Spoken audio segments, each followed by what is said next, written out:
So, you've just brought a new cat home. That's amazing! Huge congratulations! You are starting one of the best journeys ever. And to make sure you start off on the right paw, we're going to break down one of the most crucial parts of their care. What on earth to feed them?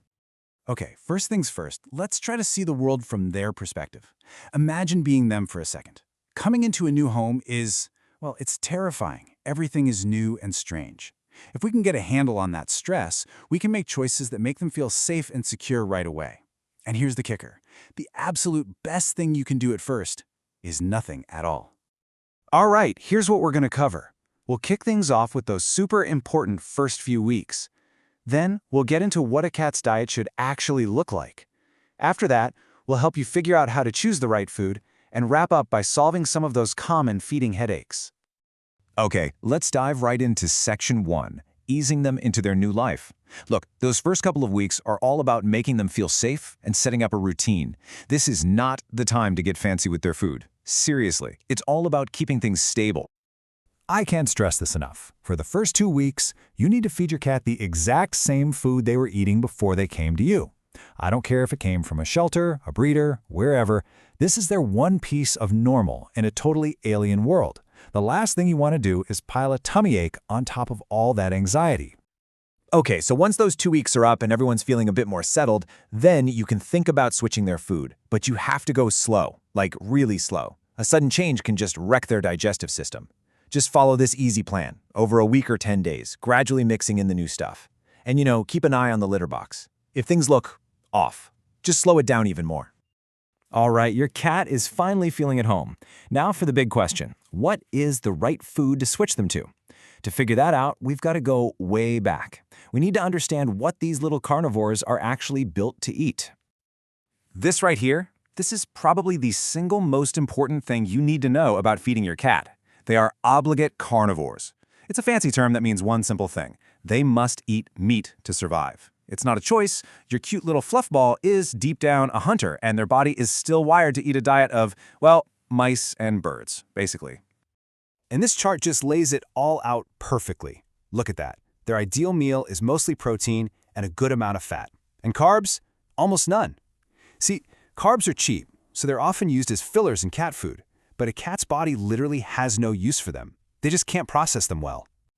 Which brings us to the big debate, right? Wet food versus dry food. And honestly, the difference is night and day. Wet food is way closer to what they'd eat in a wild. It's packed with moisture and protein. Dry food, or kibble, is super convenient for us, sure, but it's got very little water and is often loaded with all those carbs we just talked about. So, can what you feed them really make them live longer and healthier? It's a huge question, I know. But the answer seems to be yes. It's not just about today's meal. It's about their entire life. Let me tell you a quick story that shows just how big of a deal this is.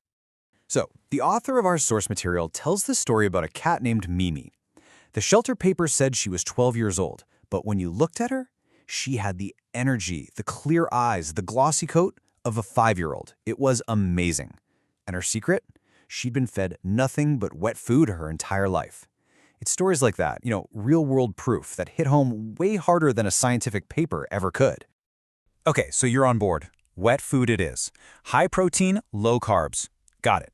But then you walk into the pet store and bam! You're hit with a wall of cans and bags all screaming for your attention. So how do you actually pick the right one? Let's talk about how to read between the lines.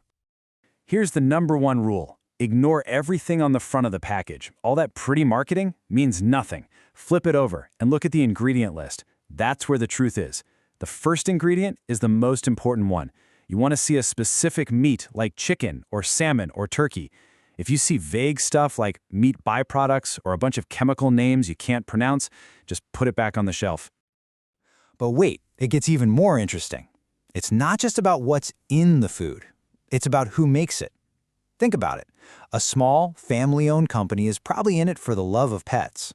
A giant corporation? They're answering to shareholders, and their main goal is profit. That can sometimes mean they'll quietly swap out a quality ingredient for a cheaper one to save a few pennies. And if you thought that was the end of it, nope.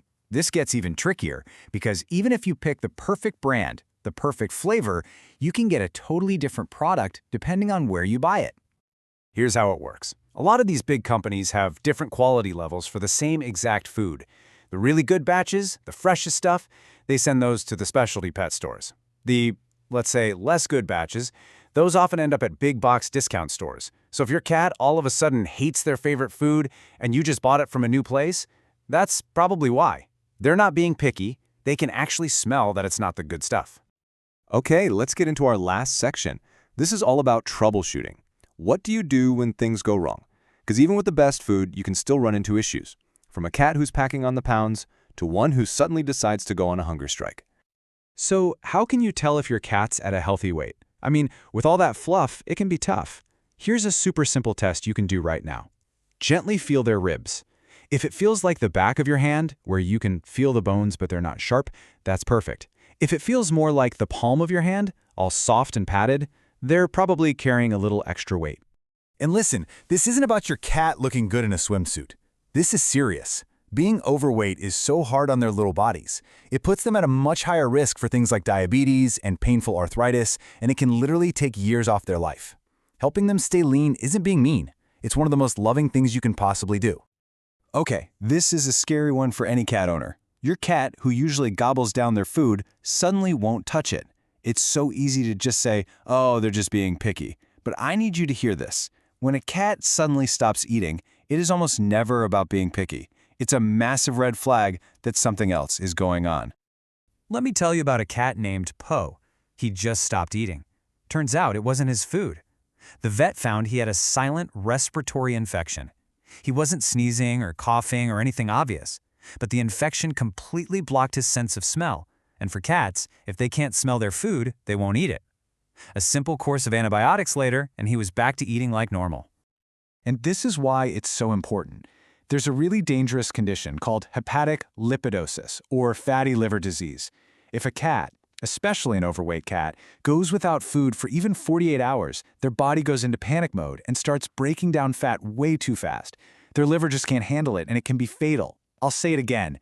A cat that stops eating is a true medical emergency. You need to call the vet.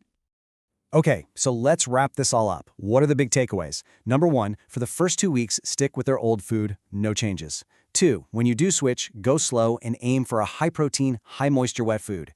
3, become an ingredient detective. Read the back of the label, not the front. 4, use that rib test to keep them at a healthy weight.